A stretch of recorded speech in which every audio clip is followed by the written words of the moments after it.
എന്താ ഇത്ര വൈകിയത്? ഓ ഒന്നും പറയണ്ട, വരുന്ന വഴിക്ക് ഒരു അപകടം പറ്റി. എന്റെ മാലയുടെ കൊളുത്ത് പൊട്ടിയിട്ട് ഞാനത് ഊരി ബാഗിലിട്ടു. ബോട്ടിൽ നിന്ന് ഇറങ്ങുമ്പോ ഒരുത്തൻ ബാഗും തട്ടിപ്പറിച്ചോണ്ട് ഒറ്റ ഓട്ടം. എന്നിട്ട് കിട്ടി.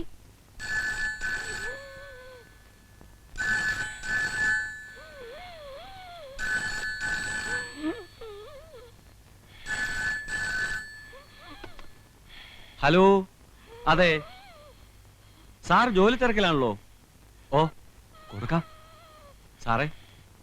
സാറേ ഫോൺ പിന്നെ വിളിക്കാൻ പറയടോ. വീട്ടിൽ നിന്ന് ഭാര്യയാണ് സാർ. ഹലോ, എന്താ ത്രേസ്യാമ്മേ? ഇല്ല, ഞാനൊരു ഫയല് നോക്കിയായിരുന്നു. ഇന്ന് എത്താൻ പറ്റില്ല. ഒരു അസിസ്റ്റന്റ് എക്സിക്യൂട്ടീവ് എഞ്ചിനീയറാ ഞാൻ. അതെന്താ മനസ്സിലാക്കാത്തെ? കാറ് വർക്ക്ഷോപ്പിലായത് എന്റെ കുറ്റാണോ? ഒരു ടാക്സി വിളിക്ക്. പിടിച്ച് പറിക്കാൻ പറ്റുമോ? തരണതല്ലേ വാങ്ങിക്കാൻ പറ്റുള്ളൂ.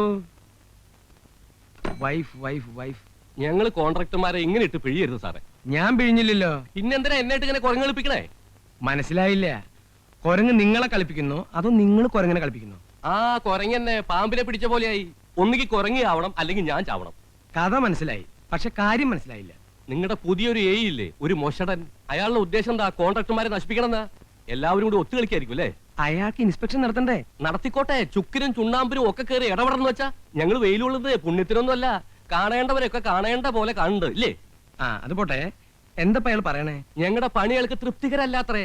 സിമന്റ് പോരാ, കമ്പി പോരാ, കട്ട നാലാന്തരം, തൊട്ടതിനും പിടിച്ചതിനും ഒക്കെ കുറ്റം. അയാൾക്ക് എന്താ വീക്ക്നെസ് എന്ന് വെച്ചാൽ അതങ്ങനെ കൊടുത്തേക്ക്.